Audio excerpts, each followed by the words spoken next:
Takže čau, vítejte u tohoto videa a chtěla bych teda říct, že toto video natočím s kamarádkou a jelikož, jak byla mě zvykem, takže vám to napíšu do popisku videa, odkaz na její kanál. No, tak jdeme na to. A ještě víte, já to mám s 2 hvězdičkama nechty a nemá s 1 hvězdičkou.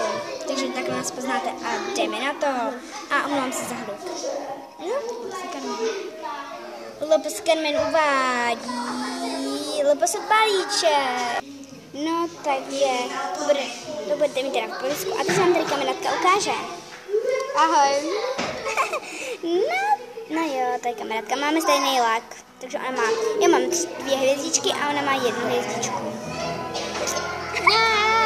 Pozor. Takže jdeme to.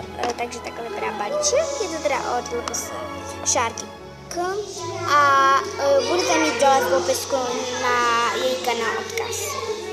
Takže tak, já nevím, jak to mám rozbalit. Je tak krásně, že se mi to prostě ani nechce rozbalovat. Promiňte, ale prostě se mi to nechce rozbalovat. A kdybych měla pečopakem, tak je to kvůli tomu balíčku. No, tak jdeme na to. Jsem to rozbalila. Cože? No, takže... Mám to asi vysypáno. Takže to bude lepší. No, to je pravda. Takže kdybyste tady slyšeli nějaké divné zvuky, tak to prostě někdo jiný, protože my tady máme otevřenou.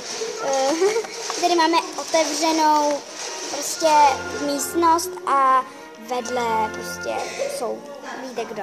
Takže chvíli počkejte. Takže tady máme takhle všechno, všechno. Počkej, tady ještě.